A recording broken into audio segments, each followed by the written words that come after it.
I shall never grow tired. You know what time it is, boys and girls. Oh yeah. Now, could they hear that when I was talking, Elijah? Yeah, they should have. Okay, I don't know. Yeah. I don't know what people can hear or not hear. Yeah. I We don't know thought anymore. last week it was the verdict was that we couldn't hear if we were playing that. Well, that's what I was Yeah. saying before we went live. It was like, will it play? Will it not play? Man, It's, your and it face. did. working. It worked. Well, giddy up. Welcome to the show, guys. This is we asked you guys what you want to call the show, and I suppose, and we were talking very briefly off camera about narrowing the focus of our show. We're just kind of we're here every Wednesday night. Right now, it's just two guys who we're not. Dave and I are not lovers. We have experimented like Fighters. everybody does with one another. Yeah. But We just didn't do it in college. So all right, it was a little okay. bit. So what? it means later. a little bit more. COVID Yeah. was dark times for everybody, you know? So Everybody was getting associated with Zoom. yeah. Lots of new possibilities. Well, we experimented on Zoom as well. Yeah, exactly. Yep. So, we're here every Wednesday night right now together, myself, Dave, and Elijah. We're here and we're kind of like picking these random topics, I guess, to talk about news stuff, newsy things, cultural things. But we're working on now that we're sort of both, me and Dave are both post-apocalyptic, really. Is what we're What apocalyptic? maybe that's the show title, post-copolypse. I don't know. I'm gonna tell That's you a right tongue now, twister, it's man. not. That is not the show title. Well, I'll be damn sent a $5 super chat. Holy hell, Mike! The YouTube gods finally sent me a notification of your channel again. Thank you. That's surprising. They notify nobody about anything that I do. So the fact that you got it is a small miracle in itself. So thank you for the super chat. If you are watching us, you're seeing this on YouTube or my Mike the Cop Facebook page. Thanks for watching. If you're listening, you're hearing us on Apple Podcasts, Spotify, or wherever the crap you're listening to podcasts. We have the video and the audio version to the show, and we're just going with our old branding off the cuff. Thank you. You know what? I need to look and see on iTunes if there's actually any any new reviews. We're still showing up number 2 when you search off the cuff, so that's good, I guess. Yeah, but you're not even pushing the channel. Like 10 the ratings. podcast. 10 ratings. That's amazing. Not even pushing it. What's going on? I think. All right, let's see. Is this Two Daddies and the Unwanted Child? Have we had that review yet? Have I read that? I don't know. Doesn't 5 sound stars like though it. from Son of a Gun. The hemorrhoids are strong here. Mm. Word is the jog to CVS and back is what caused them, or maybe the Harley seat is causing prolapse. I get You that. guys make my heart Mm. happy and my pee-pee warm. Oh, Well, that's maybe sweet. the Nice. latter is the chlamydia. But either way, when I pee Pretty sure fire, you need to I get that think of looked you at. all. That's amazing. So we have not solicited any reviews for the show, but we're getting them on Apple Podcasts. So thank you. I appreciate that. Wow. Tonight, Look at that. This is an interesting one. oh, Francis, I'm a gay I'm cop a gay married, cop to my cop husband. husband. Good for you. That seems a little redundant. Well, or maybe not. Cop to Not cop. really. That's a cop on cop action. I Hell thought yeah. this was That's what I'm talking pretty about. funny. Kelly C assumes our opinion before we talk Wow, about it. So it's yeah. okay for Trump to get a pass if he breaks not the how law. Got That's it. not Eye how he's roll. saying it. He's saying it. Eye roll. Eye roll Trump will get emoji. a pass if he breaks the law. Got it. Can you put Kelly's comment back up there? I need a glance at his profile pic, and that explains it. Okay, so we're going to talk about. Dave suggested we talk about kids, gender. We kind of touched on it last week Right. when we talked about the hate crime in Nashville, and so we're talking about bringing up kids, the relationship of kids in our culture to the gender debate, the gender I titled this gender confusion, but we can for the purposes of tonight, I'm even okay saying the gender debate, right? That's fine. We can talk about it. If somebody wants to bring some aspect of gender into the equation in the comments, because we are live streaming it, maybe we can interact with that a little bit respectfully, of course. But it's always a telltale sign that you aren't an intellectually reliable person when you assume, before I say anything, what I think or I'm assuming about Trump or any topic, and you just assumed it, Kelly C. And that's I wonder why that is. Sure, seriously, why do you think that is? Why does somebody like Kelly C automatically? Because clearly this guy's never really listened to anything that we've put out, because there's been almost every time we podcast, we kind of go against the grain in some ways, or at least ask questions from last week. We straight up threw a lot of conservative, absolutely, we did, social media influencers right under the bus. Yeah.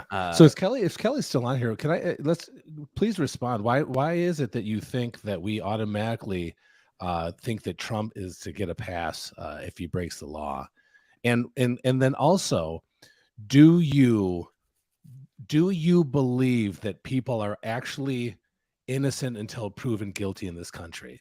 That's a legitimate question, because if you do believe that, what is the statement about? I'm actually, it's really, we've seen this so many times through our police career, that people like Mr. Kelly C respond knee-jerk reactions anytime you see something in policing that's been put on the news that looks bad for the image of policing.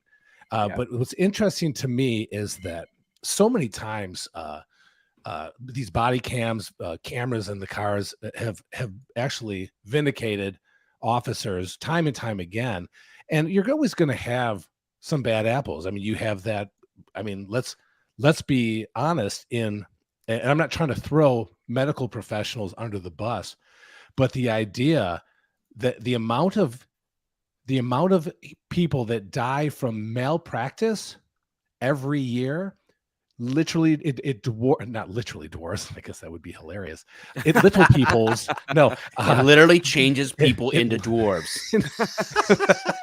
Now that is some shitty plastic surgery. That is science. But like, it's the medical professionals out there, they do a fantastic job. They don't get paid enough. I don't care what anybody says. They save lives. They do incredible things for people every fucking day. But they are also responsible for way more deaths. Malpractice deaths are way outdo police shootings any day of the week. And not even just legitimate police shootings. I'm talking about like bad shootings. Malpractice is the leading cause of death in the country, I believe. It's absolutely like ridiculous. It's like 250,000 people or something ridiculous a year. It's like that bad. I could look it up right now, but I think it's something like that bad. Somebody else wants to look that up, but yeah, I'm not seeing a response. Are we seeing a response from him yet? No, I doubt it. Oh, maybe he ran out. Based on that study, this is the Maloney log. Hi, my name is Kelly. 250,000 Americans die each year due to some medical error. Yep. But depending on what is considered a medical mistake, that number could be as high as 440,000. 250,000. And you can't hide those 250,000. You can when you just label them COVID. And there's what? Like 35,000 police shootings, or no, 35,000 gun deaths a year, right? But 1,000 police killings. Yeah, usually 11 to 1,500 shootings, fatal shootings involving police per year. 1,500 being high, but normally around 1,100. And of those, the overwhelming majority are good shoots. And I don't. 44. Again, it's apples to apples, right? 44,310 gun deaths in 2022. Yeah, and gun deaths mean a lot of different things, right? Oh, suicides comprise most of it. 30-some thousand. But nobody wants to see the numbers. Nobody wants to know the numbers. It's not true. People do want to do that, but So that's why I'm very curious as to how Kelly has made these crazy decisions. Again, going back to it, do we believe that people are innocent till proven guilty? I would like to assume that they are, because it's kind of what we are supposed to do in America in our justice system, especially as police officers. Although we saw a lot of that with just some videos that people get put out, and you've gotten your fair share of hate from individuals on your social media when you either speak up or don't say anything because you say, I don't have enough information, and they basically like lambaste you because they're like, it's everything you need to see is in this 8-second clip. Everything that you ever need to see is in this 8-second clip of this officer will say punching somebody in the face or something of that nature. And it's just it's actually a little bit comical, man, because a lot of that times these officers are exonerated, and they just didn't show the rest of the 12 minutes that were involved with Right. it, you know? It's interesting, Travis. Thank you for dropping in these facts of the 44,000 per year, like in last year's case, a little over, that were killed by guns. Over 20,000 were suicides. That's I feel like that seems low, even, So because is I that thought it was over again, 30. is this a gun issue, or is this a mental health issue, right? An emotional, spiritual issue? And then out of the 14 to 15,000 people who are murdered by firearms on average, pistols are usually the number one, not weapons of war, Assault weapons, but handguns are the number one culprit, which makes you wonder when the political attempt is to remove AR-15s. Why? It's the smallest. It accounts for literally the smallest part of the issue. Oh, so yeah. More people are killed by blunt force trauma than long guns. Is it about trying to get a small win? First, it could be. I've never heard anybody articulate it that way, but maybe it could be. What I don't want to spend a ton of time on this, but I do want to address it. I want to be fair in the comments. Brian Sandman said, because I called the Nashville shooting a hate crime. How about the 132 other hate crimes in America where someone with a gun goes into public places and blasts people with weapons of death? Seems like you're willing to call this shooting a hate crime, but not others. I am willing to call, in one sense, all crimes of violence against another is a hate crime in one sense. But we're talking about specifically, this person wrote a manifesto against Christians and went to a Christian school and attacked people there specifically. A hate crime has a definition by law. Yeah, a lawful That's definition. what we're talking about. When I'm not talking about the emotions of it, I'm talking about this is a hate crime by the very definition of the law. So it is a hate crime. I'm willing to call any crime a hate crime if it meets the criteria. Absolutely. So well, I don't know I don't even know what he's talking about. These 132 other hate crimes in America. I mean, I don't know what the statistics are. Hey, Brian, let us know what these it's the same what way they that comprise of. So they create mass that actually seems pretty low to me. Yeah. Only hate crimes technically in the United States. The mass shooting statistic, how you define a mass shooting. Well, then you have gangland violence in Chicago, LA, and elsewhere, skewing the numbers. When you see the number of mass shootings, like, oh my gosh. Yeah, well, that's what happens when you're in the drug game and you're in the gang game and you're stealing and you're pawning items that you stole, and you have competing rival criminal turf that is being fought over. People tend to get killed in those instances, and that's counting as a mass shooting. Well, yes, it is. And no, like, my risk of being involved in a mass shooting, as it were, is very, very low if I'm not doing illegal things. So yeah, pretty low. That's just the reality of it. And so we're really big on just discussing the facts. And if the facts tend to paint the situation, here we go. I don't think that I was laughing at dead kids. Brian Sandman says that was school shooting since the beginning of the year. This is way to typical. laugh at dead kids. I'm not laughing at dead kids. I didn't even know what the fuck you were talking about. That's why we asked you to put down what these 130. I didn't even know what the fuck you're talking about. Here's the problem with guys like Brian. They're so emotional that, like, right now he's probably got tears, crocodile tears coming down his fucking nose. Are you kidding me? You're absolutely ridiculous. You generalize, you make assumptions for absolutely no reason. I literally asked you I gave you a chance. I didn't even have to put this up on the screen. I literally asked you to fucking tell us what this 132. I didn't even know what you were talking about. And then the first thing you respond is with crocodile tears. You are absolutely unbelievable, Brian. But you are the Sandman. You should go to sleep.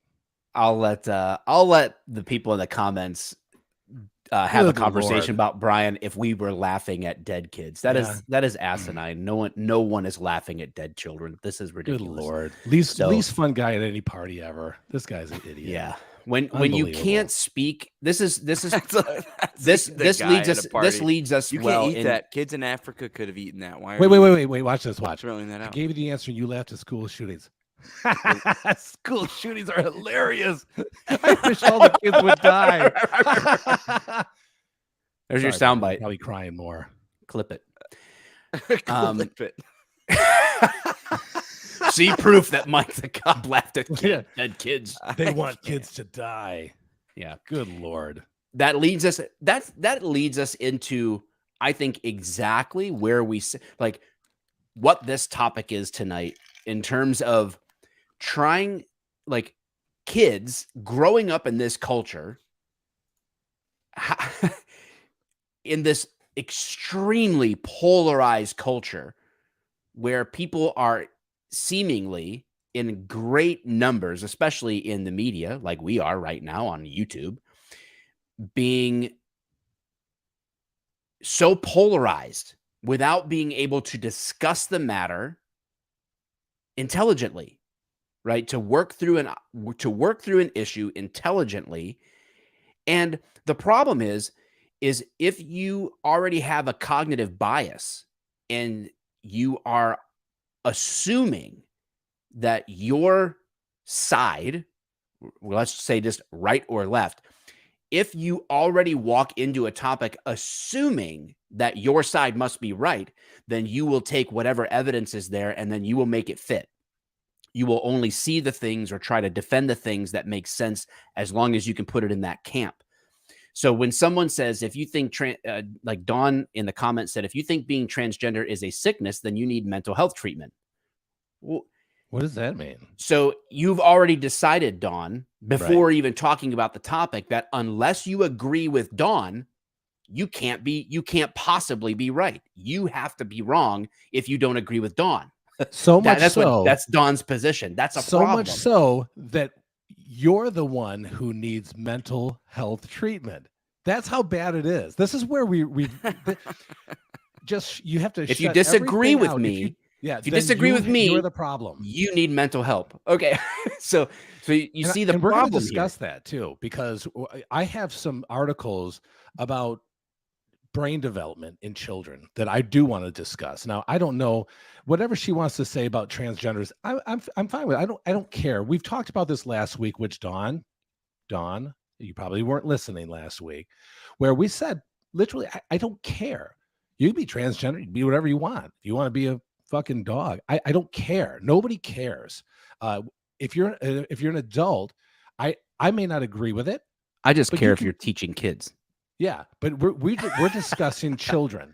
So I don't know where you got this whole transgender thing and how we think it's whatever, or if you're just making an all-around statement. The problem with your statement is that you're saying if I don't agree with you, but I could put together a great argument or a great rebuttal to your shallow. If you think being transgender is citizen, you need mental health treatment. You are still not going to listen to what I have to say. More than likely, you might, but this is the kind of statement where you just know, like, oh man, this person's just not going to listen. They don't care as long as they get to talk the loudest or say something, and then like say it with emotion, because that's what it has to be. Then in general, you got to be the wrong. So I'm speaking on scientific fact, not disagreeing with you. I don't know what scientific fact tells me that I'm the one who needs mental treatment if I think that it's a sickness. But I can tell you, so I mean, do we want to jump into this now? Because I can jump into this right now, because this is kind of a segue, unless you have something else you want to discuss. No, I think like in my head, tonight's discussion or show or topic or whatever, I just I put two things in the title, and I want to deliver on that. One is gender confusion, right? And to say that there's confusion in our culture over the issue of gender is certainly what would seem to be an understatement in terms of pop culture and media, right? Right. And then I mentioned the Trump indictment, not because of Trump at all, actually. Fill in the blank. Let's take Trump out of let's make Trump let's call make up a name, right? Like let's just I see Travis, the name Travis in the comments. Call Trump Big T. Big T. That's still too close. But let's call him Travis. It doesn't matter. Citizen X. That's even better. Citizen X. And look at what is going on with Trump's indictment and just call it Citizen X. Or better yet, if you have a kid, what I want you to do is we kind of undo these knots tonight or have this conversation is take your kid, your child's name, replace Trump with your child's name and see if you would want your kid treated a free Big T. Who made that already? Did somebody have that done? They made a fake. Who did that? They made a fake mugshot. I just it. found it on social media. It is It's so funny, fake, obviously. That's oh, so it's funny. so good. It's like All in right. 4K too, Free dude. Big It's T. like jumping out of my face. It is, man. If you guys aren't watching, you're missing the meme. Sorry. And I want to talk about the issue of how our justice system is being shifted in a way that affects our kids, the future of our system, our democratic republic, and the balance of powers. I want to talk about how do we safeguard that for our kids? You know, what's going on? And in a world where, I mean, dude, when I was growing up, and maybe the back in my day is a little too cliche for me to use. Like I heard that growing up. I think we all did. We've all heard, yeah, well, back in my day, it was this way. I'm so confused as a middle-aged dude right now, Right. as to whether or not is this just a rite of passage that all middle-aged dudes always end up feeling like they become the back in my day guy, or are we actually looking at fundamental shifts that are different than other generations we've seen before us, especially when it comes to like what kids are tempted to do. The biggest temptation I faced in high school was probably twofold. Am I gonna have sex, right, in high school, and am I going to try marijuana? Those were the two, I don't know, biggest concerns that my parents would have had, you know, like maybe underage drinking, I guess. But I mean, like, those were like the big things, right? That was it. Now we have kids that are in elementary school being given information about sexual exploration and sexual identity, like pushing elementary kids to decide if they're a boy or a girl, or maybe neither, or maybe a spectrum.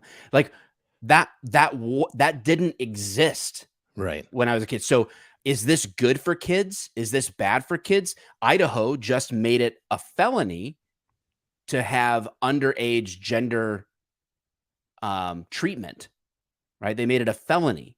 So this is a discussion. They're one of two states to do that so far. Should the other 48 follow suit? So this is a conversation happening, right? But you can't get to that point without understanding our perspective. Obviously, we're going to bring our perspectives to the table. So are you. But if you're prejudging everything without listening, or if you've already decided, right? You have to be open to saying, you have to be intellectually honest. You have to be honest. Are you willing to change your opinion on this matter? And if so, what would it take? That's Yeah. how you have an open, honest discussion. So Yeah, here we are. agreed. So I'm ready to discuss it. I just wanted to frame it all in for us. Yeah. That's what we're talking about here, because I think that our kids are concerned. Like we're leaving a world behind, and I don't know how much longer I've got, right? Statistically, I'm over halfway through my life. Right. What do I need to do or be aware of to be a part of this for I'd my give kids, for my Mike grandkids, for about people coming a back? week or two left. See, Yeah. okay. So I want to bring up this thing again with Mr. Sandman. So he's TG, I assume, stands for transgenderism, or transgenders has been around since the beginning of society. Now, first of all, So is murder. I was going to say, simply because something has existed or has always existed in society, whether that's true or not, I don't know, doesn't mean that the rest of the world has to accept it for what it is. That's just, and you're right. You say it's not a mental condition if you're cultured. Now, I don't know what cultured means, and I don't know what your definition of cultured, educated, and worldly. Now, I don't know how educated Brian is here, but I can tell you that there are people listening to this right now that will tell you that they have degrees in physics, He has a bachelor's in fine arts.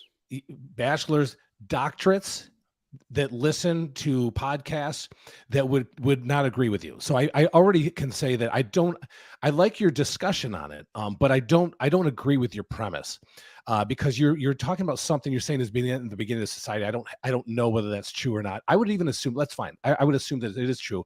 But like Mike said, there's a lot of things that have been going on since the beginning of society that aren't necessarily correct or right. And just because other cultures around the world would accept transgenders as what, although I can assure you that most Africans do not accept transgenderism as a culture. I can tell you that right now. I don't know where that came from, but I can pretty much tell you that's not the case at all. Or most Muslim countries are not accepting of that, which is a lot of African countries. Any nation that is driven even by not full Sharia law, even just in terms of, in general, they are a Muslim nation. You have to understand that for a Muslim nation to be a Muslim nation, there is no such thing. It is a theocracy. That the Quran is part of the beliefs of the government system, right? So that's why there are no homosexual rights in those countries, or barely any homosexual rights. And that's why you're seeing other African nations now. What African nation just passed one of the most strict laws against homosexuality ever? I believe it was Kenya. It may be. I believe so did it. You get stuck in a rock and a hard place, right? Because one, you want to white knight equal rights for Muslims against the Christian West. But Uganda passes a law making it a crime to identify as LGBTQ. There you go, Uganda. So to say that other cultures are more progressive than us, not true. It's wild. We are the West is the most progressive there is. Europe is quickly catching up, but they're the West. Although I was going to say, but they're technically a Western society. I think most people like to just consider like North America as a Western, the Western society. Mm-hmm. But again, I appreciate your input. I really do. But the problem is that the things that you're saying on here, that it's not a mental condition if you're cultured, educated, and worldly. You understand that only Judeo-Christian societies reject that mentality. That you could not possibly be any more wrong. And I'm disappointed that you actually put that in words for the world to see, because you are absolutely wrong on that. You said there's an entire, it's predicated on I don't know what, not factual grounds. Literally, it's not true at all. And it says you guys are spreading hate against social norms. Now, I can tell you. So first of all, I'm telling you right now, I don't care if you're transgender. I'm literally saying, I don't know how many times I have to say this, whether I agree with it or not. I I'm not saying that I don't talk to transgenders or don't like them or don't agree. First of all, I was a police officer for almost 23 fucking years. I respected society more than I would say 99% of the US population, because I respect other people's rights way more and know people's rights way more than the average citizen. And I was tasked to preserve those rights for people that either didn't know that they had the rights or were actually being violated in some way. And so when you write stuff like this down, it's very disappointing because A, you're wrong on that. And I can tell you you're wrong. But when you say I'm spreading hate against social norms, I've already said that I have nothing against transgenders. I've already said that. And yet you're still, based off your emotions and crocodile tears, trying to tell human beings what we are, because you're basing everything off of an emotional kick that you have for whatever reason that may or may not be. I'm very confused on how people. This is the problem. I'm going to start going crazy here.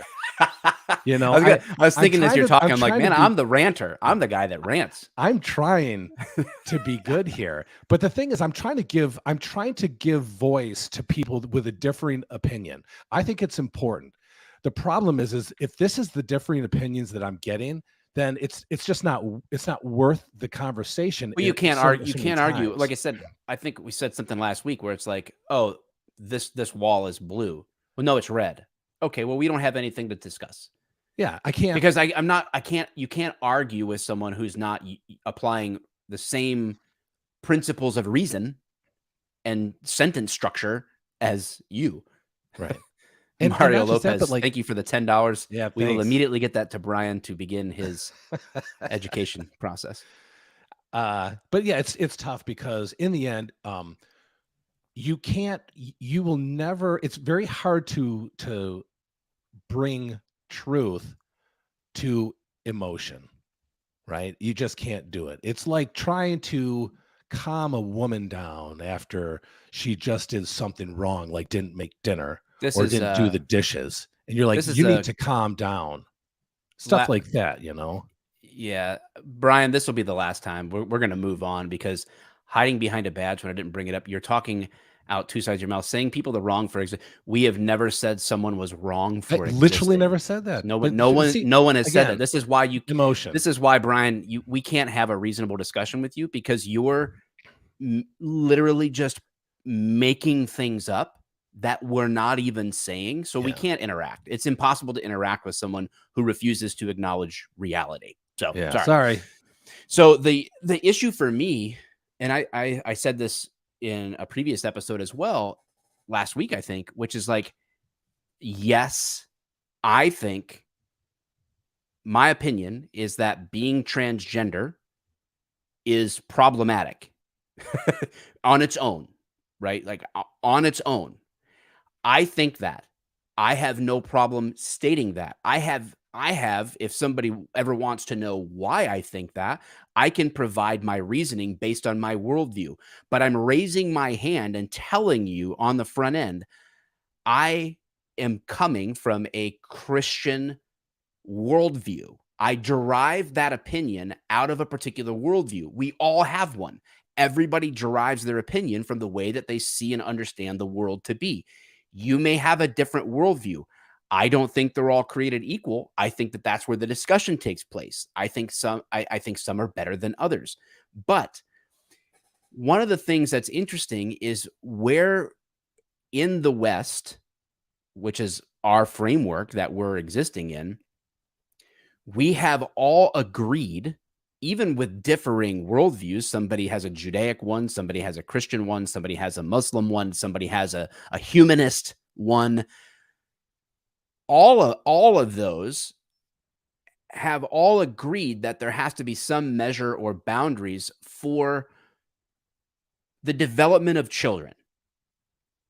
That's been a pretty universally accepted thing. Would you guys agree to that? Like, is that a fair statement that, like, we've had voting age, we have drinking age, we have military service ages, we've got driving ages, we've got these different sort of like levels. I mean, can we all agree that as a society, we have whether we pick age 17 or 18 or the age of consent at 16 or 17 or 15, whatever it is, we all agree, no matter where the specific line is drawn, that we do draw lines on behalf of kids in our society for the purpose, at least in theory, of protecting the fact that they are developing. I mean, look at our justice system.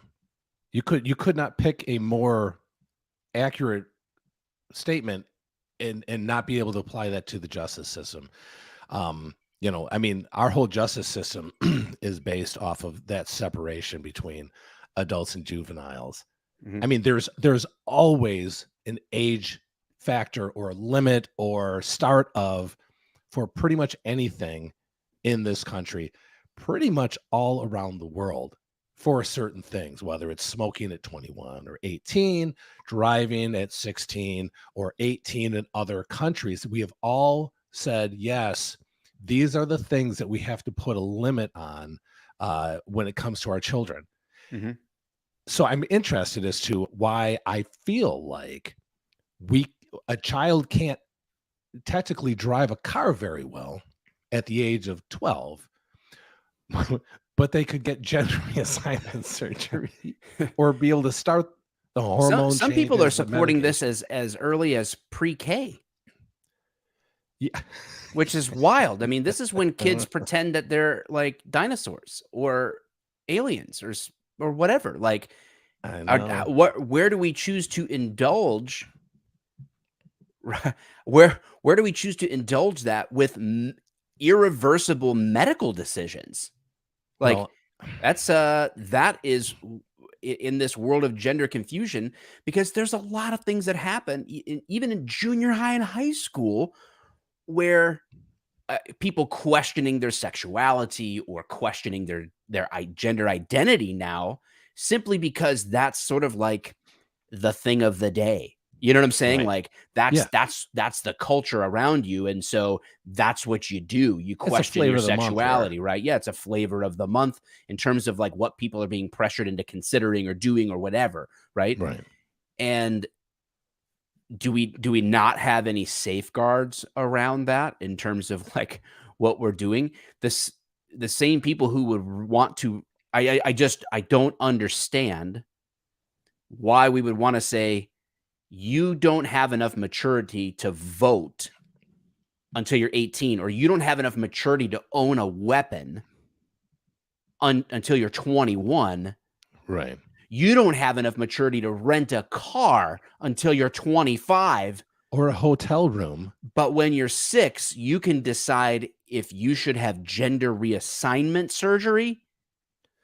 What, I mean, am I crazy Yes, for Michael. thinking that this is at least something that should give us pause to think about? Well, I think just on that premise alone, we should take pause on that, because we have to figure out, like, why is it that we set these limits for children in the first place? What's the reason? To protect them, right? Yes. Or society. I mean, I'm not going to let a 5-year-old drive and think that I'm going to ride home safe. 5-year-old may be really good at driving, actually. They could be. I don't want to find out, though. They just don't have the mental capacity to make the decisions that they need to. I mean, if we're okay with gender reassignment or narcotics to permanently change them, then why are we not okay with them driving at the age of 5? Because if they can clearly decide what sex they are at that age, then why can't they drive a car on the freeway? I mean, it sounds pretty ridiculous to say that we could put a 5-year-old or a 4-year-old behind the wheel of a car. I'm not comparing it to the exact same thing. I'm just saying, like, we're making decisions for children. Is it not somehow related? The idea that we're trying to keep people safe, especially trying to keep children safe, because I know that Joyce took her dad's car out when she shouldn't have at like 11 and crashed into a gas station because she didn't know how to fucking drive. Well, And she is was an a Asian woman. and she was a woman and Asian.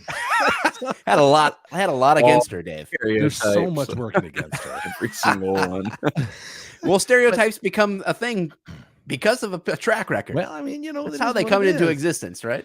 So let me read this to you. This article is for center on the developing child. This is from Harvard University. This is a .edu.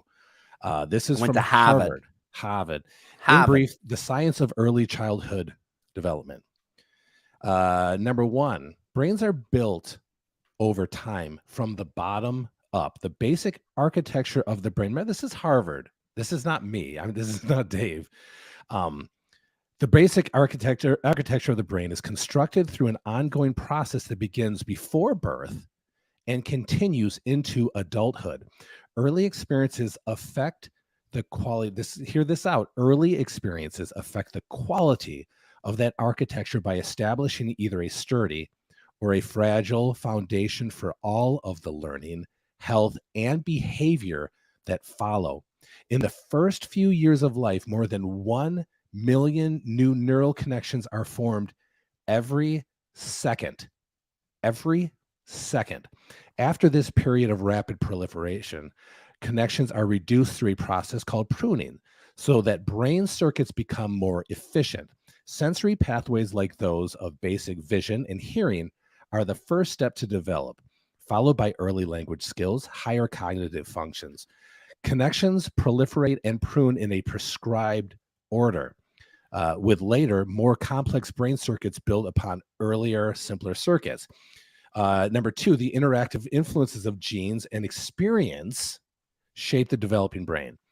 Scientists now know, because this kind of goes with what Jordan Peterson was saying on that one clip that we saw, where he was saying that Disney executive has a 5 and a 7-year-old, said my 5-year-old's trans and my 7-year-old's pansexual, and he's like the scientific statistics of that, for you to have one a transgender child is 1 in 3,000.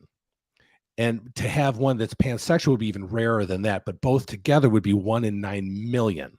Yeah. So he's saying, is it that so you're saying there's a chance? Yeah. So what he said was, so is it 1 in 9 million, or is there really an 8,999,999 to 1 chance that you are an overbearing freaking like basically drag of a mom that has created 2 people to your form, however you've decided you wanted to shape them.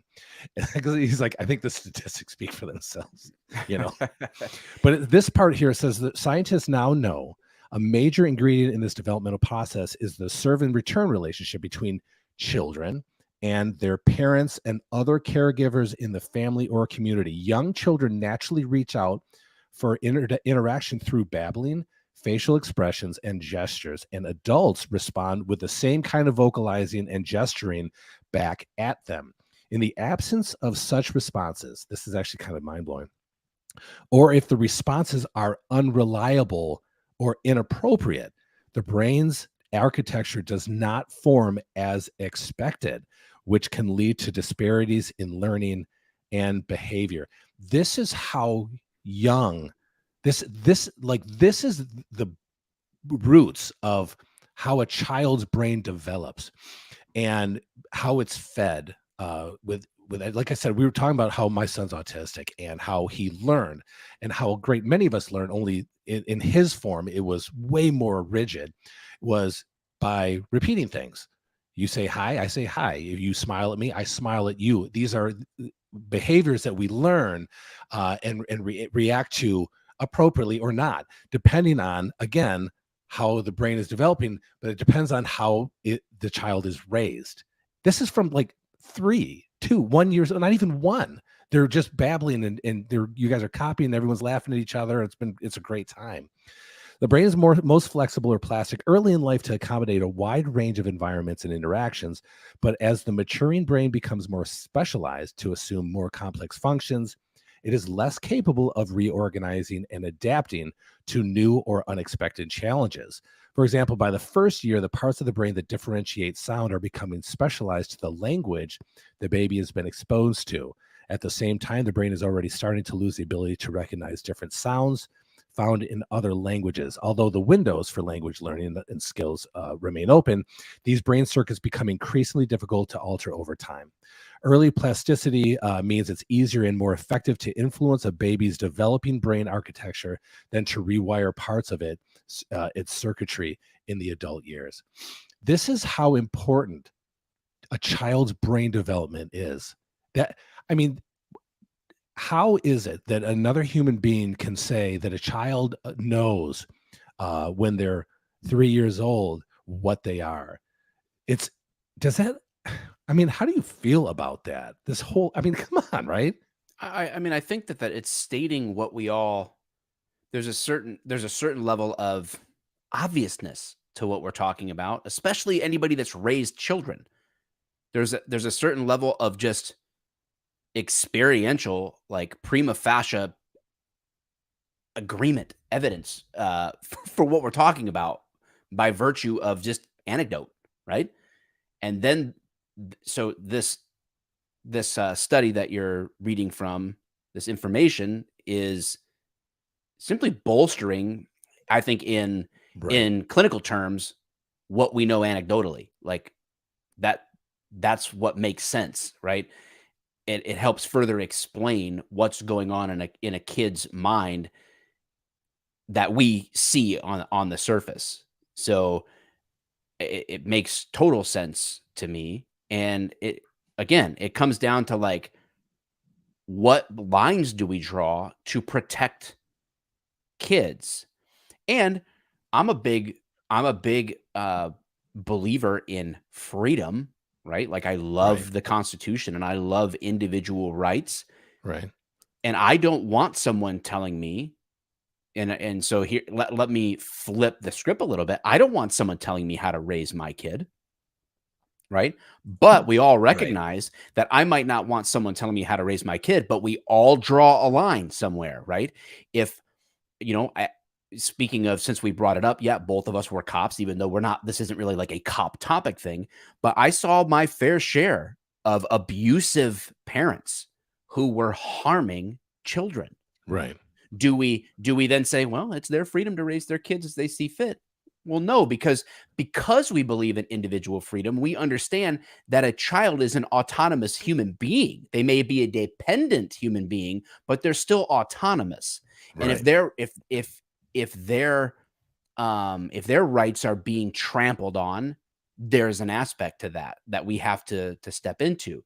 So on one sense, some people would say like, hey, if I believe my kid can be another gender, then that's none of your business, right? There's where the real friction is going to take place, is where are we drawing the lines, right? Right. No, it's a good question. How do we draw that? Because if a parent is saying, hey, I know my kid at age 7 or 8 better than any of the rest of you in the world, who are you to tell me?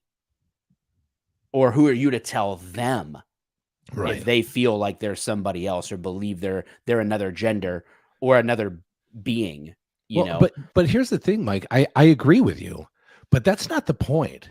It doesn't matter what the child thinks. That's the biggest thing for me, is it doesn't matter what the child thinks. A child might think that they can drive a car. I'm not going to let them drive the car. They're too young. They don't understand or grasp the concept of how it works. So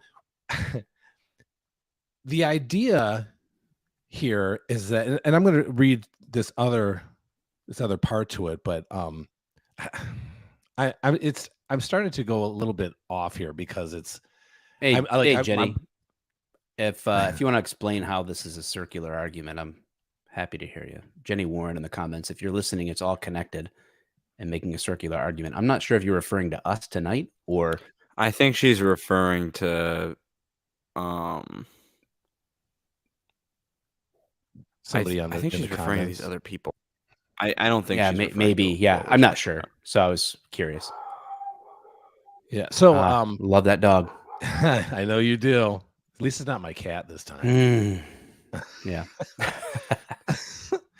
but we're okay with certain things. So again, I don't care if your child thinks there's something. I don't care. I do care if you think that we should just act on any impulse that your child has to do something, whether it's drive a car, smoke cigarettes, do cocaine, or try. And again, I know I'm going this like in like really harsh directions. I can't say for certain whether a human being decides that they're transgender. If I don't dispute that human beings, I don't think that it has to always be a learned behavior. I honestly believe that there are human beings who think that they're girls that are boys or boys that are girls. I think I think that that's a truthful statement. I think, in my opinion, I believe that that's exactly what can happen. My argument isn't with that. My argument is the fact that the parents are saying in the school systems, there are governments in other countries, especially Scotland, my alma mater, are saying that you can't tell a child what they are. Are the ones who decide. Mm-hmm. That's where my problem is. I mean, do you think that there are some people that are just born gay? I think there are. I don't think everything has to be a behavioral thing. I just think that, yes, I'm sorry, but yes, it does happen. People are gay. You know, I have a gay sister. She's like, Dave, I just always like girls. Okay. Like that's not, again, that's not my issue with anything, whether we consider it right or wrong or anything else, because there's always going to be somebody who thinks that I'm morally wrong for certain things. I'm not here to judge that. We're here to discuss children and the decisions that you are somehow letting them make on their own that they are contrary to what our society actually does in the trying to protect children. Yeah. Well, some of those things, the reason I definitely wanted to include children in this is there was a couple of stories. I think they're related, but I only have evidence of one piece of this. So I'm going to tell you what caught my attention, but I don't have like a proof of that, but I do have the subsequent follow-up. So what caught my attention in passing was this was audible on, I don't even know what news thing was on the TV or whatever. I walked downstairs, was grabbing coffee or something, and I just heard this idea that a teacher at the high school level had a list of sexual activities. So it was like oral sex, anal sex, vaginal sex, all this different sexual activities, and the kids were to pick something that they would be interested in trying, or something to that effect. And again, that's what like caught my attention. I don't know exactly what they were referencing, so I can't tell you. If you heard about this, you can drop a link in the comments or something. I don't have anything on that, but what I did screenshot was there was that same teacher supposedly, or just as just a related case, was that in a high school class, a health class, which they were covering sexuality, which that's been done since a long time. But this was the assignment. I'm going to put it on the screen. This was given to a high school class.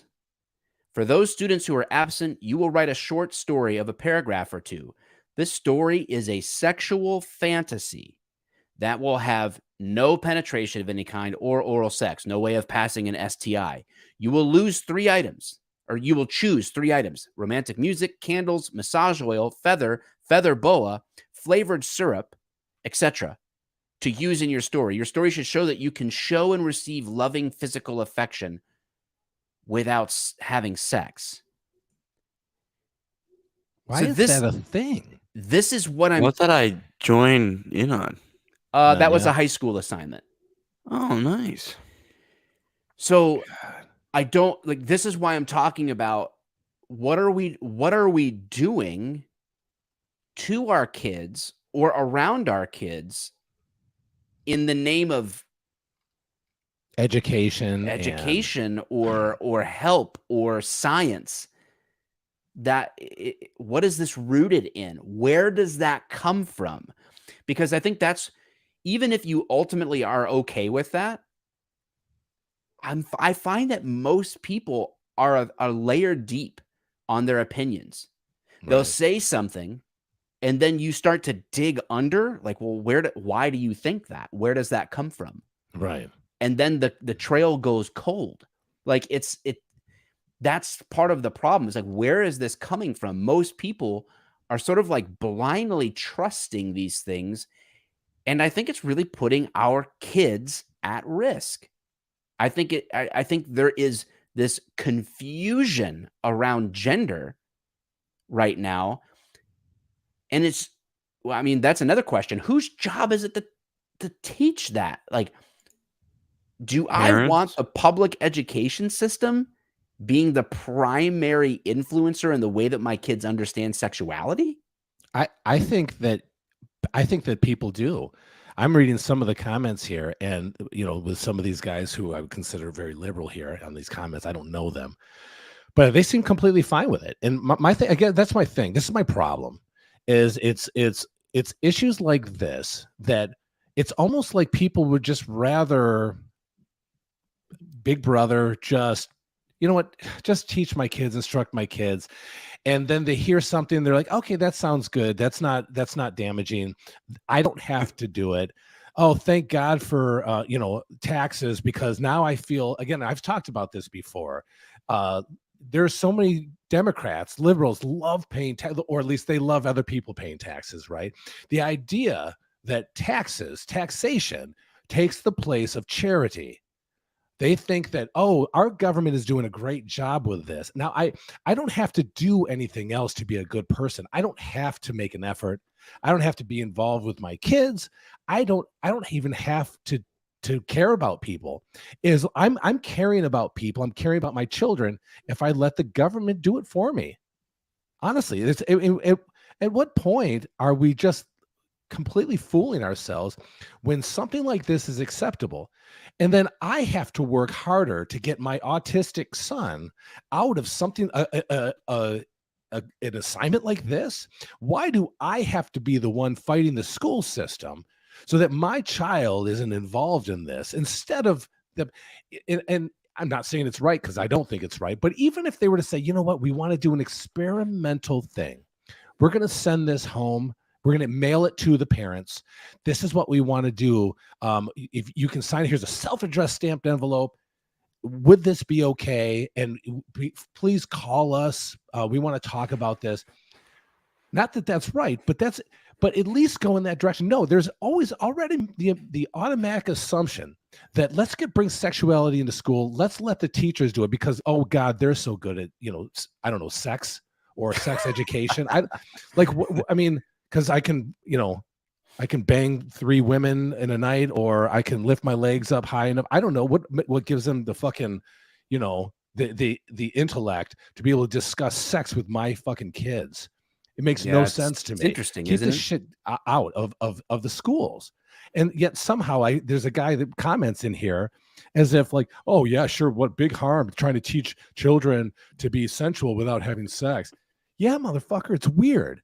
Why do you think it's okay, you fucking weirdo? That's You definitely a fucking weird weirdo. thing. If you want Teach them yourself, you strangers idiot. to teach your kids about sensuality and sexuality, Yeah. that's weird, I think. Same Let's dude that has no fucking kids too. go to You the know what I mean? comments. Heat Shield says, yes, let's compare trans education to child abuse. Talk about a straw man. This again, this is one of the things. Logically, your own statements supersede the determination that the argument is a straw man. You're still missing a step.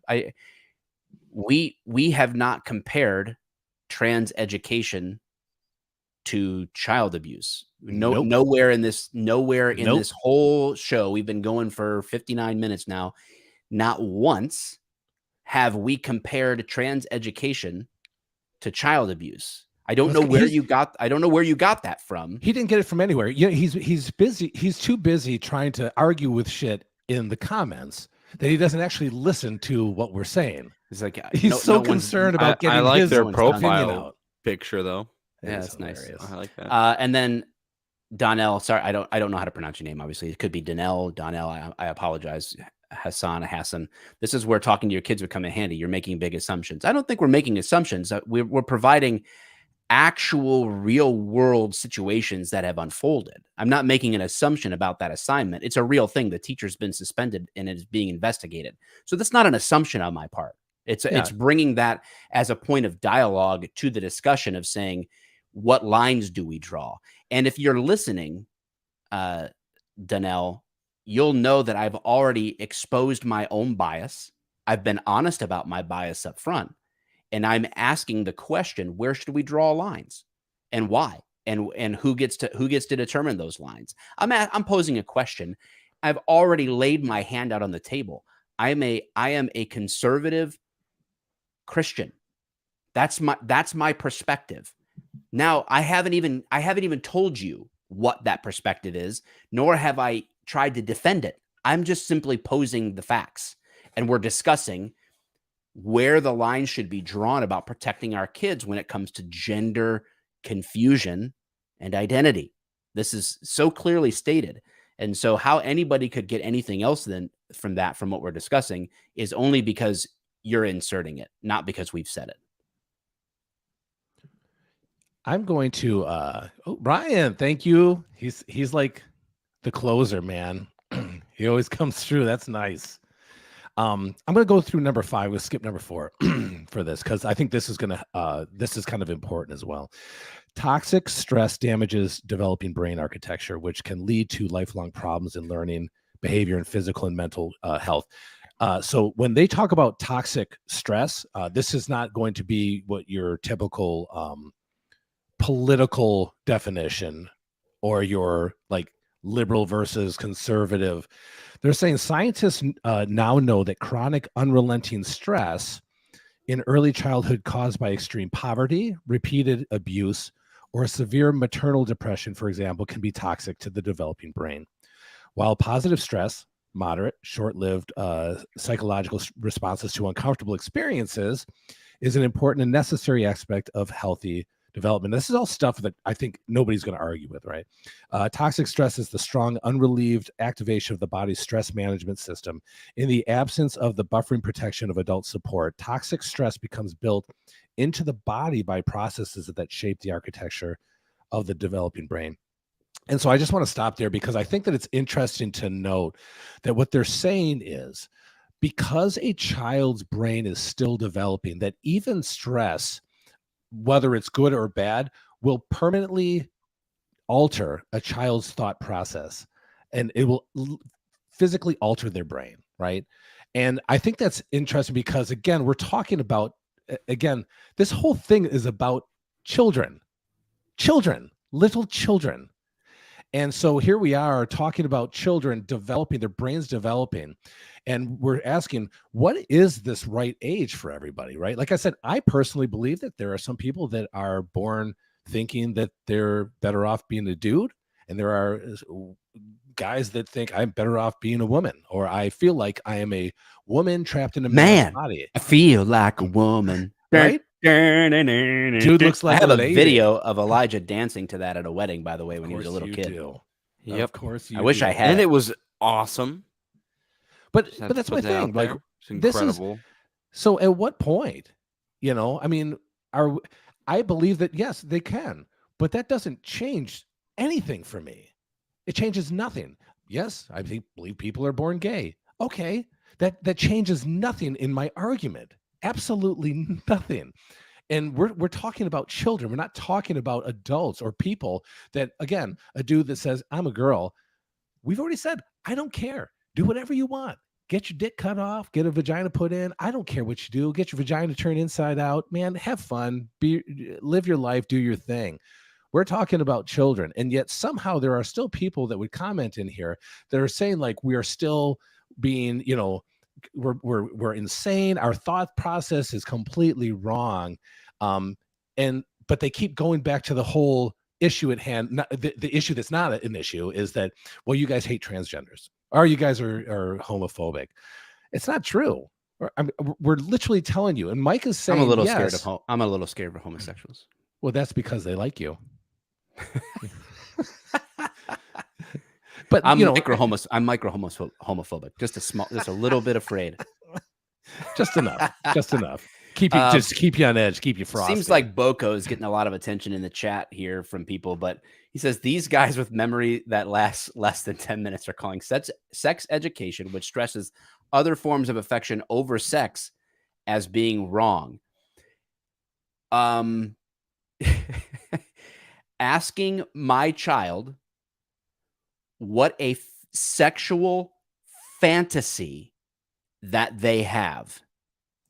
It's actually titled fantasy. It's the assignment. I'm going to put this back on the screen.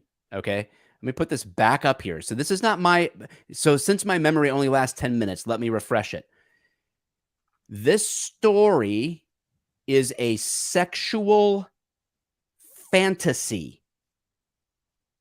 Let me read it one more time. This story is a sexual fantasy. It actually is titled fantasy story. This isn't a matter of my opinion, which I will remember this post for longer than 10 minutes, and I know what it says. A teacher assigned, if I put my son, who's pictured below, if I put him in class and he brought that assignment home, I think that I am right to be inclined to think that this teacher is engaging in predatory behavior, because it weird, is dude. No one's business what my high schooler's sexual fantasy is. It is not their place. My 15-year-old to make an assignment of it. I'm sorry, but that is just weird, man. I have to talk about this too. I'll tell you why they get fucking. We've been having sex education for a long time. Can I tell you something? Yeah, it's about time you talked. Please. Everybody that I went to school with who ended up pregnant in school, I'm betting 95% of them, and that's just a random stat out of my head, so my own opinion, had bad home lives. They didn't have good influences. Yep. You can't encourage young adults, people who are 16 or 18, or people who are just financially not responsible or able to support children. You shouldn't be encouraging them to explore anything sexually. You shouldn't be encouraging that, because you're setting them up for failure. And when you have good morals and you have good parenting, you don't get that. You don't get that. I could take Christianity totally out of it. I didn't even mention it one time. You don't get that. I know tons of people who aren't Christians because you don't raise good humans. Exactly. Yeah. If you want to start having sex, then pregnancy is the result of sex, and it is a risk every time you do anything sexual with anybody. As long as kids are so smart that they don't ever use fucking condoms. And we've had sex education. I mean, this was a thing going back to it began in the 50s in public schools. So we've had some level of sexual education in the public education system. And teen pregnancy continued to rise. So the premise that increasing education about it changes the behavior is not a premise that is proven by fact, right? So leave that aside. I love TJR's comment. The UPP wrote his erotic fantasies as Harley Davidson fan fiction by choice. It wasn't a school assignment. Well, and this is for that. So basically, Boko says, this is the reason why we get pregnant teens. No, it's because they have sex without condoms, and they don't care about being educated. That's how pregnancy happens. And then sounds like Boko might need sexual. Maybe he needs to know where babies come from. Well, this is the biggest problem here too. This is actually from CDC. Vagina. This is the CDC website about teen pregnancy. Teen pregnancy. Wait, the U.S. teen birth rate. Kevin from The Office when he's like, the male tree puts its penis in the... How painful made. Where is the clitoris? Yeah, that's right. Michael.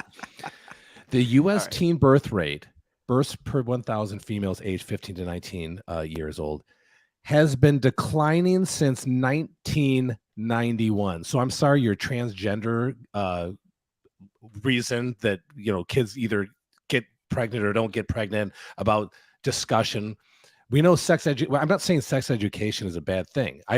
I've always, for every time that my son is about to get a thing on the sex education thing, I actually am able to, in the school encourages us to come in as a group of family of actual parents and watch the videos that they're going to watch. And every single one is completely innocent. They're just going over certain things.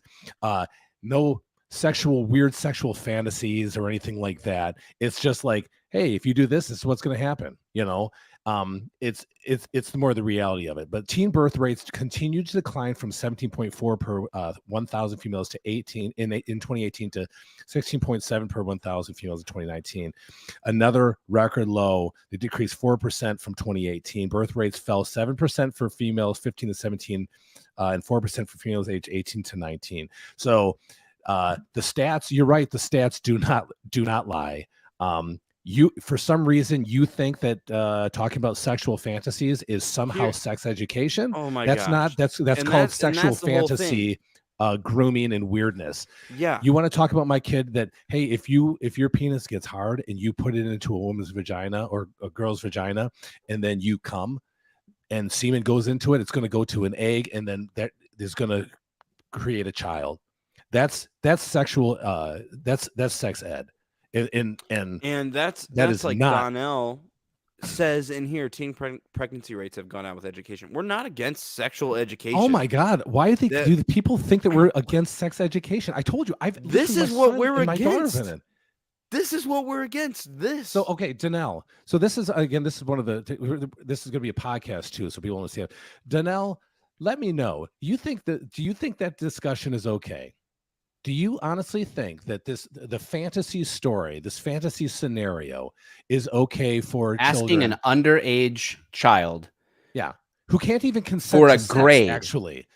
We're talking about some high school children, 15, and in some states, 16 doesn't do it either. So I want to know, do you think that that's okay? Talking about a sexual that's somehow sex education. How is that sex education? And what age is it? Please let us know. Put it right based on in the response. Based on what? Right up. Could that assignment be given to a 6-year-old? Why not? At what point does it matter? At what point? Where do you draw the line? And based on what? And then if you're okay with that, what does that say about you? What do you like, children? It's weird. Like how is is that education? That is a weird grooming. That's a weird grooming method. I think it's a weird predatory grooming method, in my opinion. Explore sexually in this story that's going to be read by me. Like what? What the fuck? Exactly. Honestly, what? Yeah. It doesn't make any sense. All right. So you need to read your own article. It's literally encouraging people to find alternative forms of okay, Boko again. This is that it becomes the red and blue wall analogy here at some point, because it's not just a question. If I sat down with a group of high schoolers and I was responsible for the sexual education part, if that was the case, right? I could speak frankly with the kids and be like, obviously, guys, this is a sexual education class. You're here because your parents have put you in this school. We're in this class together. We've discussed how babies are made. We've discussed how sex leads to pregnancy, how sex can lead to sexually transmitted diseases. We're all in the know enough about what sex is, but one of the things that we can mistake sex for is affection. There are other ways.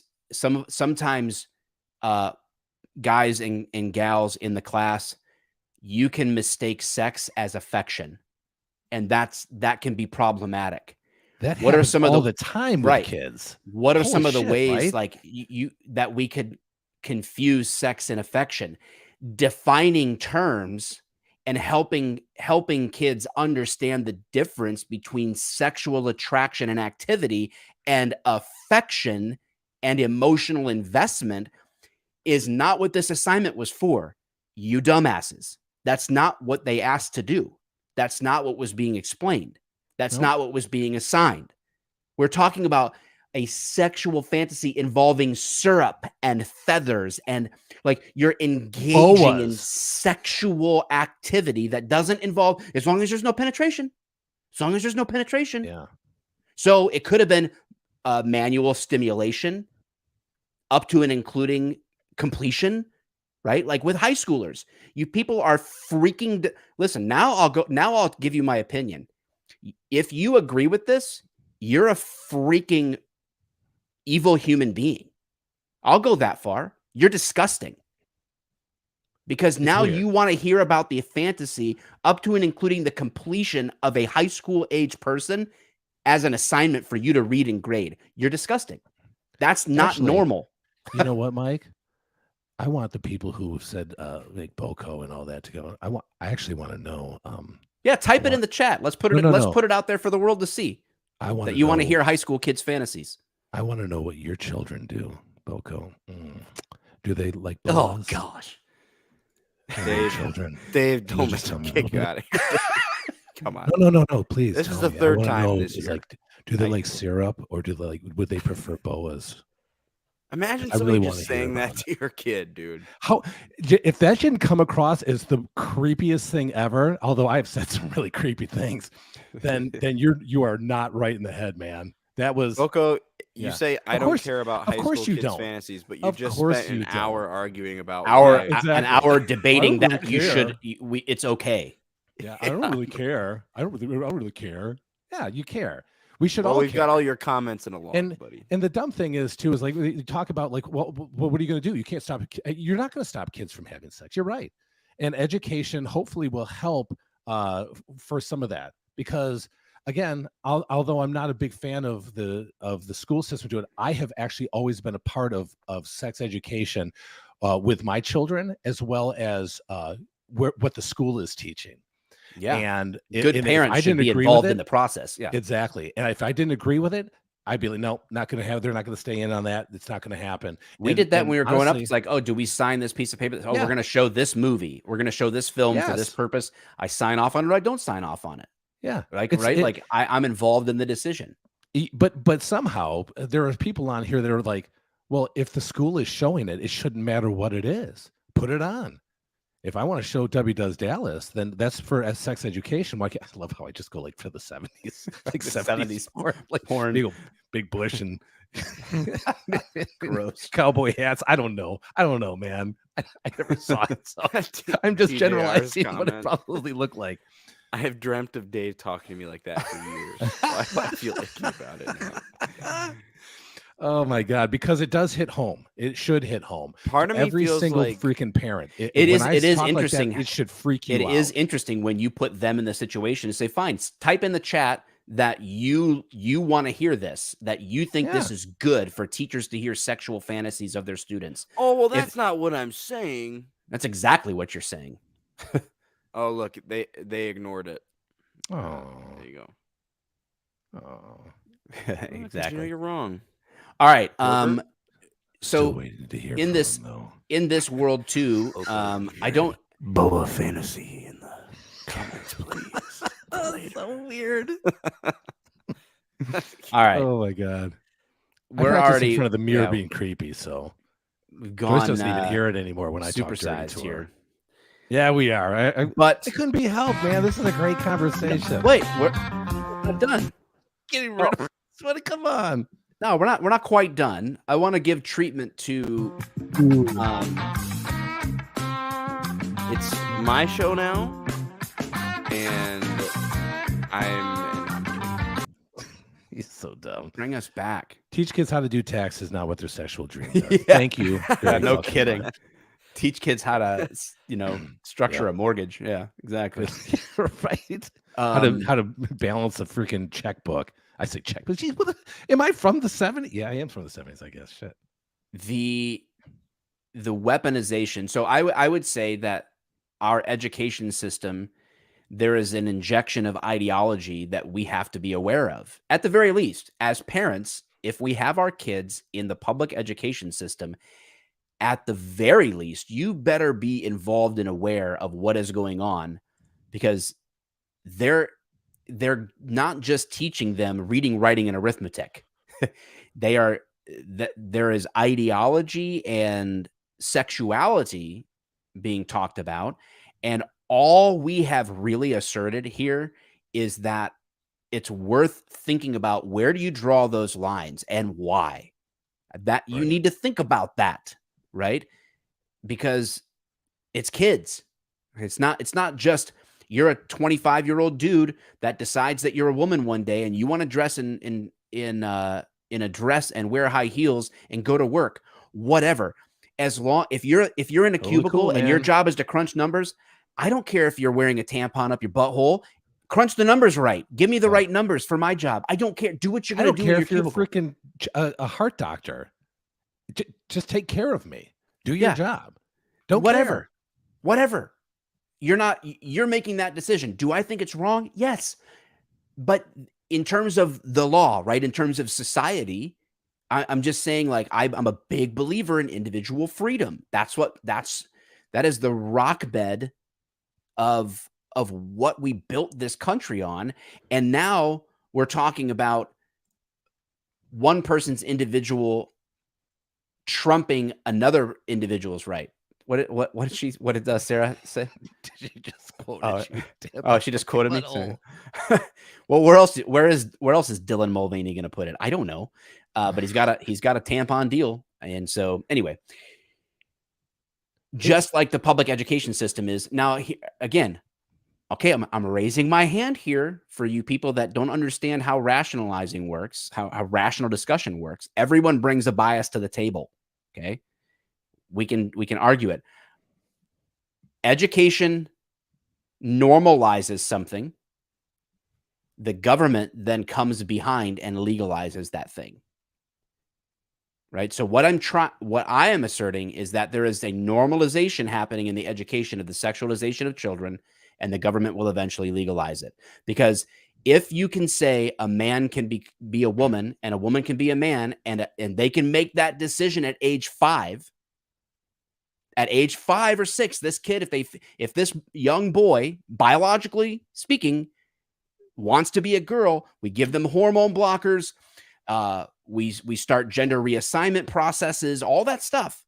If we say that's okay at 6, we then have no more logical ground than to say that I can sexually have activity with that same 6-year-old.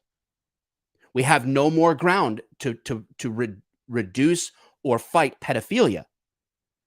We can't do that anymore logically. That's what I'm saying. And so the government, the education system, when you start seeing the normalization of something in the schools, the government is not far behind to legalize it. That's a pattern that I'm just identifying. Okay. Don't have time to like go into all that as a whole episode, but then what happens is the media then perpetuates it, right? The media then takes that and runs with it. Now, the same thing. So if the schools are delivering ideology, then the government is using things to legalize things. We go to the Trump indictment. And again, you can take Trump out and replace him with anybody's name you want. I don't care. Full disclosure, I'm not a huge fan of Donald Trump. Right? I'm not a Trumper. I don't have a MAGA hat. I'm not on the Trump train. But I do think that this is very important. What is happening to Trump and what we're seeing is concerning, because I wouldn't want it to happen to me. And I wouldn't want it to happen to you. And I mean that of any of you. I even mean that to Boko. I mean that to Donnell. I mean that to anybody that's kind of like, we've kind of gone back and forth with on the show today. I mean that. I would not want what is happening to Donald Trump to happen to you. Right. And no, that doesn't, of course, I don't think that anybody is above the law. That's not what I'm saying.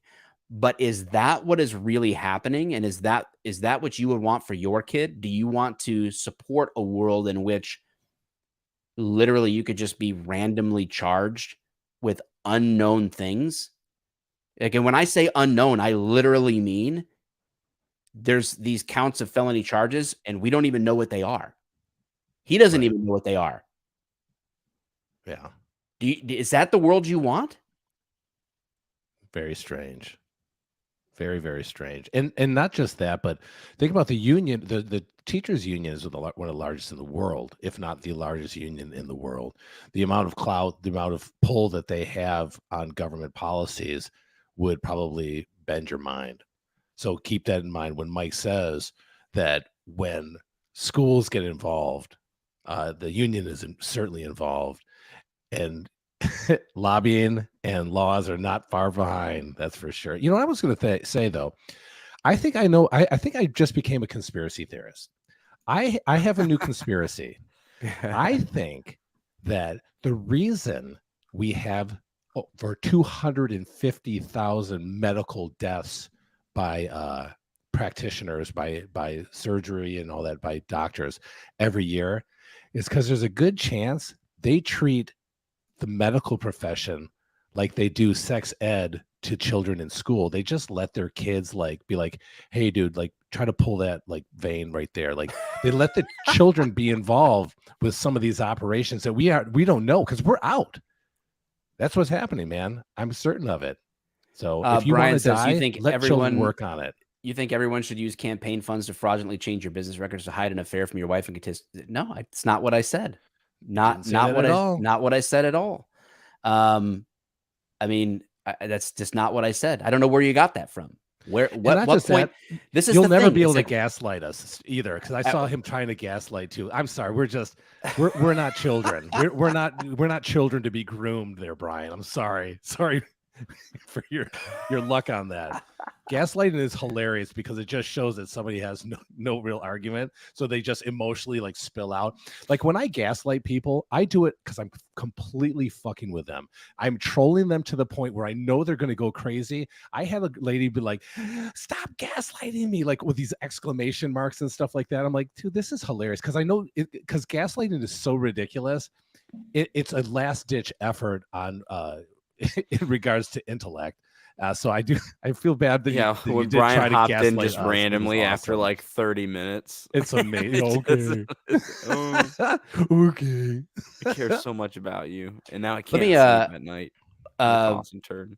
To whoever wants to hear, again, you may take me as like a Fox News fanboy or whatever. You're filling in all those assumptions. See, I'm honest. I'm telling you that I'm a white male conservative Christian guy. I'm telling you that on the front end. Michael. Middle-aged. Upper middle age. But you take that and then assume all sorts of things about me, which says a lot more about you than it does about me, because I actually look at other things. And here's part of my concern. I share the concern with CNN. You heard that right. I'm sharing a concern that they bring to light. Specifically, Fareed Zakaria, on CNN wrote this. On the one hand, Trump is a walking advertisement for rich privilege. For decades, he has flouted rules, norms, and even laws as he's climbed his way to the top. Brazenly convinced that the usual standards don't apply to him. His company was found guilty of tax fraud, taken on unpaid bills. He's even stolen money from his own charities, etc. Okay. And yet this case is not simply one of the law in all its impartial majesty holding to someone account. The prosecutor, Alvin Bragg, is an elected district attorney who ran a campaign for that office, boasting that he had helped sue Donald Trump more than 100 times. Even so, once elected and after looking over the evidence, he is reported to have put the case on the back burner, which triggered a storm of criticism from his Democratic base. He then reversed course and decided to pursue the case on a new basis, which goes like this. Trump's offense is to have violated New York state law by falsifying business records, but the statute of limitations for that misdemeanor has expired. So Bragg's office will argue that the misdemeanor is actually tied to a felony because it violates federal election law, but that violation is one that the Justice Department, under both Trump and President Biden, looked at and decided against prosecution. That's the issue. That's the issue. And so we're taking misdemeanor charges and turning it into felony charges based on some weird technicality that even the U.S. Justice Department under Biden didn't find enough information, evidence to prosecute. Right. This is going to go nowhere. It can't go somewhere because the evidence is too thin for this. But it's a political weaponization of the justice system. And again, And the this is timing like, could not be better, could it? I mean, let's be so, honest. and I don't, it would be easy for me to go, well, but Biden. But I hate that when that happens. I hate when people go see something that Biden does wrong and then go, well, Trump did this. I hate that. Yeah. Because and we've all been guilty of it. I mean, I yeah, certainly have, because there's always a comparison trying to be drawn, and I try to pull myself away from that for sure. I love he only used a small amount of campaign funds. You're just now noticing that. Free Big Well, T.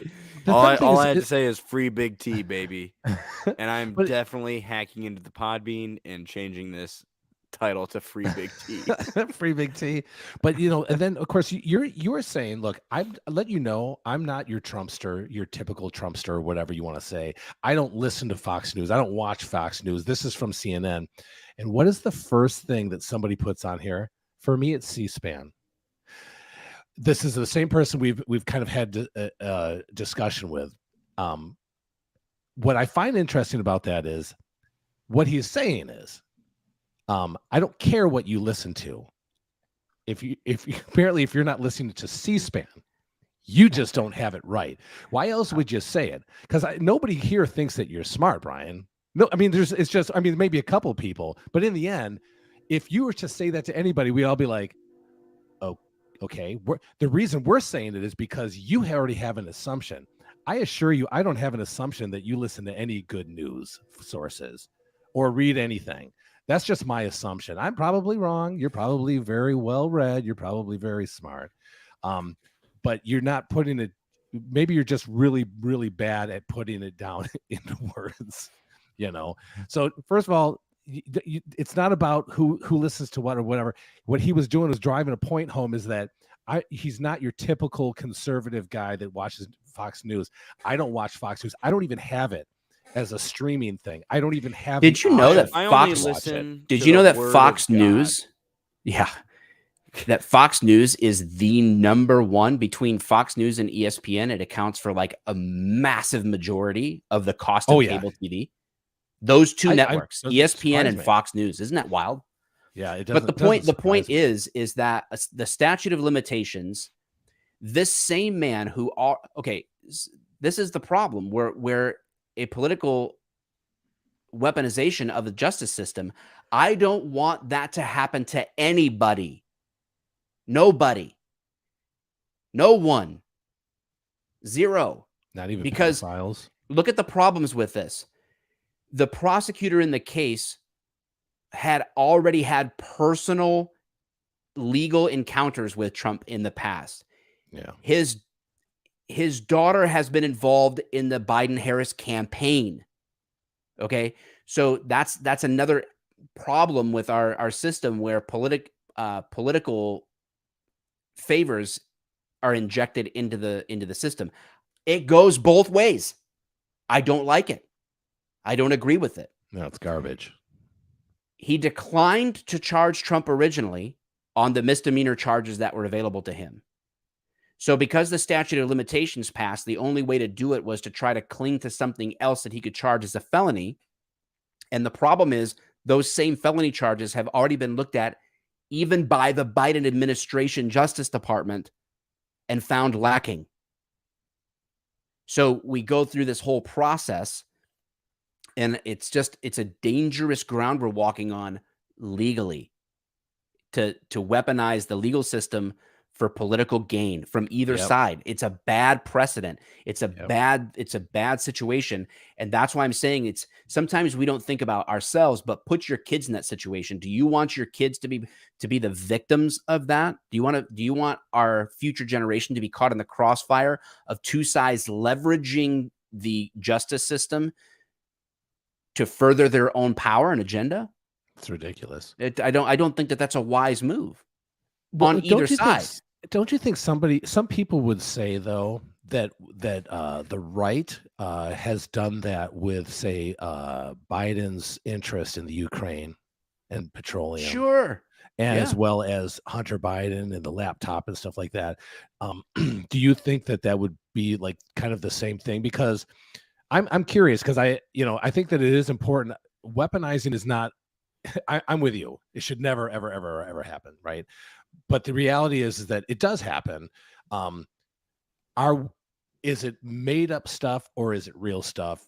And how, like, it's all about timing too, right? I mean, isn't that the whole idea of it? Because you got somebody again, like the typical liberal DC Drano, you're like, well, what about Biden that does this? And again, I don't like the whataboutism. I don't like it's it. ridiculous, but that's kind of the thing, right? Like, because they I think there's a push that place same for thing. it. If somebody, I feel like it's like a courtroom. If you open the door for it, okay. If you want to do a whataboutism, we'll do it. But you know what I'm saying? Like where the defense opens up something, like you can't normally go there, but if they open the door, then you can question them on it. So it's the same thing. Like I don't think whataboutism is a great tactic in argumentation, but if someone wants to do it, well, then we can do the whataboutism between the crimes of Donald Trump and the crimes of Joe Biden. Like we can do that if you want. I don't want to do that. Always do that. That's the problem. Is we could do that. We could do that till we die, right? I mean, that's the reality. Is we could do that until we die, because there's always somebody on one side. There's always somebody on the other side that's fucked up or does something wrong, and we can what if it all day long. And what about that guy? What about that guy? And it just takes away from the actual problems that we have, especially when they're making the problem the weaponization of politics and the justice system and how they work together in order to garner votes for my side or your side, and who's better at spending the money for it. Yeah. Well, man, I don't know. I don't know what I expected from this show, but it's different. But we did it. See, it muted you when I was playing it. You're something else. I don't know what the difference is. All right. Well, we love you guys. Thanks for hanging out. And we will keep grifting Tim Pool every week. Are we supposed to we're trying to push our podcast out at all? Like, hey guys, listen to the podcast, or at least like well, if they're watching it here, please. Yeah. Well, yeah, but there's people that'll watch it, but there's people who will also just listen to it, be like, I don't have time to listen to these idiots right now, or watch these idiots, or God, they're ugly. I would rather just find us on off the cuff on Apple Podcasts or Spotify. Feel free to follow, subscribe, leave a review, a rating, and Boko, go drop us a 1-star, baby. Well, right? We welcome it. Yeah, make sure you put in there you want to hear kids' fantasies. Yeah, and then I need my Lambo. Leave an honest review. All right, guys. We'll see you.